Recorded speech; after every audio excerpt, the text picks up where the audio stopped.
నిఘా కార్ని టూడే వారసుడు ఎన్నికైన మాజీ బ్యాంకర్. భారత్ సంబంధాల పునరుద్ధరణకు హామీ. లలిత్ మోడీకి షాక్. 'వనాటూ' దేశం పౌరసత్వం రద్దు గడువులోగా నిర్మించాల్సిందే. అమరావతిలో భూములు తీసుకున్న వారికి స్పష్టీకరణ. 37 సంస్థలకు యథాతథంగా భూ కేటాయింపులు. మరో 16 సంస్థలకు ప్రాంతం విస్తీర్ణం మార్పు. 13 సంస్థల కేటాయింపుల రద్దు. మంత్రివర్గ ఉపసంఘం సమావేశం నిర్ణయం. పేదల గూడుకు అదనపు సాయం. అసంపూర్తి ఇళ్ల నిర్మాణాలకు ప్రభుత్వ చర్యలు. ఎస్సీలు, బీసీలు చేనేతలకు 50,000 రూపాయలు, ఎస్టీలకు 75,000, ఆదివాసీ గిరిజనులకు ₹1,00,000.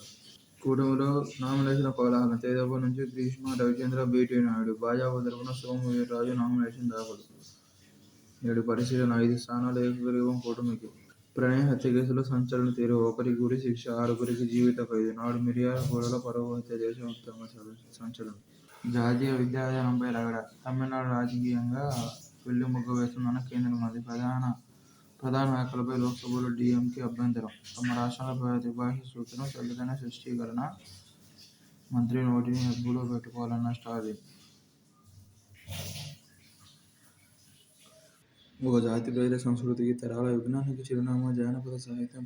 ప్రజల నోటి నుంచి దాన్ని సేకరించి గ్రంథాలుగా కూర్చిన మహనీయులు ఎందరో ఉన్నారు. అయితే తన జీవితాన్ని జానపద సాహిత్యాన్ని అంకితం చేసి జానపద వాగ్మయోద్యకారులు ఖ్యాతి పొందారు. నేదునూరి గంగాధర నేడు ఆయన వర్ధంతి.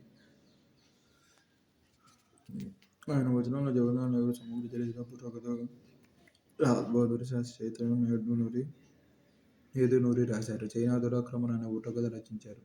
ఆయన వెలువరించిన ఆటలు పాటలు, గీతార్థసారం వంటి పొత్తాలు ప్రసిద్ధి పొందాయి. వ్యవసాయ సామెతలు, గౌరవపూర్వకం.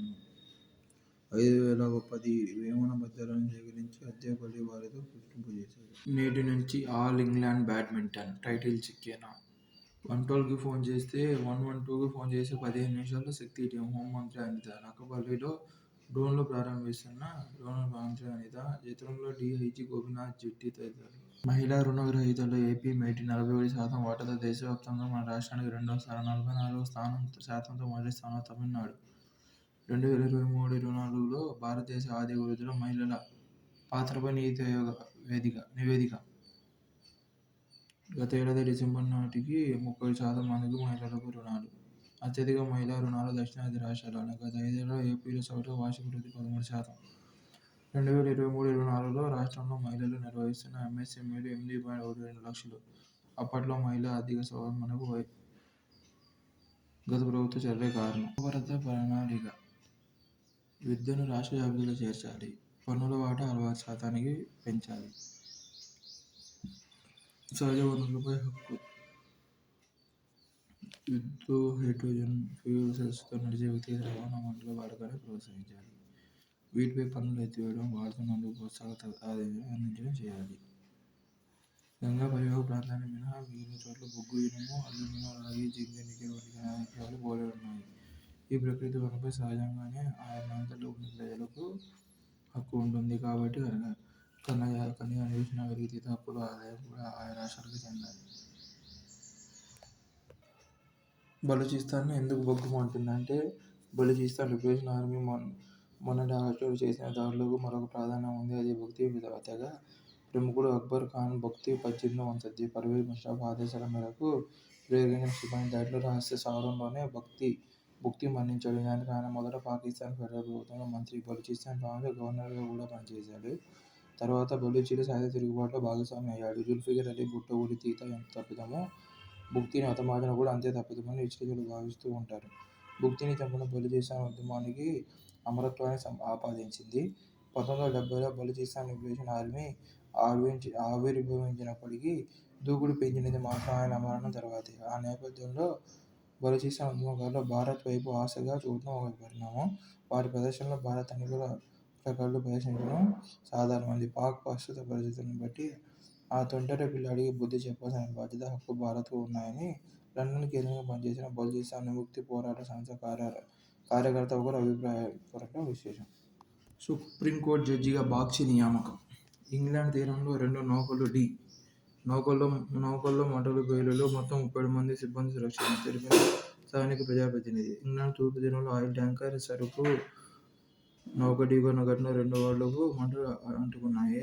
హల్ తీరానికి సమీపంలో సోమవారం 9 గంటల సమయంలో ప్రమాదం చోటు చేసుకుంది. 2 నౌకల్లోని మొత్తం 37 మందిని రక్షించి ఒడ్డుకు తీసుకొచ్చారు.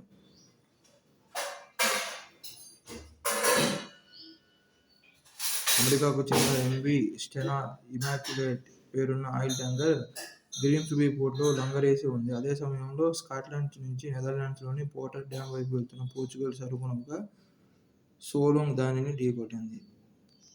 ఉడతా కేరళ మత్తుల్లో తూగుతున్న అందాల రాష్ట్రం. విపరీతంగా పెరుగుతున్న డ్రగ్స్ వాడకం. పంజాబ్ దాటి దేశంలోని అగ్రస్థానంలో. స్కూల్ పిల్లల్లోనూ పెరుగుతున్న వ్యసనం. ఇస్రోకు మరో 2 లాంఛనాలు. అణువ్యూహ నిర్మాణం వచ్చే 2 నెలల్లో అందుబాటులోకి. చైనా నుంచి మనూస్ ఏఐ నూతన కృత్రిమ మేధ మోడల్ ఆవిష్కరణ. కొన్ని రోజుల క్రితం డీప్సీక్ కృత్రిమ మేధ మోడల్ను తీసుకొచ్చిన ప్రపంచ టెక్నాలజీ రంగంలో సంచలనం సృష్టించిన డ్రాగన్ దేశం చైనా మరో సంచలనానికి తెరతీసింది. మనూస్ పేరిట మరో కృత్రిమ మేధ వ్యవస్థను అందుబాటులోకి తెచ్చింది. మనూస్ ఏఐ స్టాక్ మార్కెట్లను విశ్లేషించడంలో బహు నేర్పరి. కేవలం ఒక ఆదేశం చేస్తే చాలు మనకు కావలసిన పనులు పూర్తి చేస్తుంది. మనూస్ తనంతట తాను ఆలోచించుకోగలదు, ప్లాన్ చేసుకొని దాన్ని అమలు చేయగలదు. స్వయం చాలితం అని చెప్పొచ్చు. మనూస్ను ఈ నెల 6వ తేదీన ఆవిష్కరించారు. కేవలం 3 రోజుల వ్యవధిలోనే అంతర్జాతీయ దృష్టిని ఆకర్షించింది.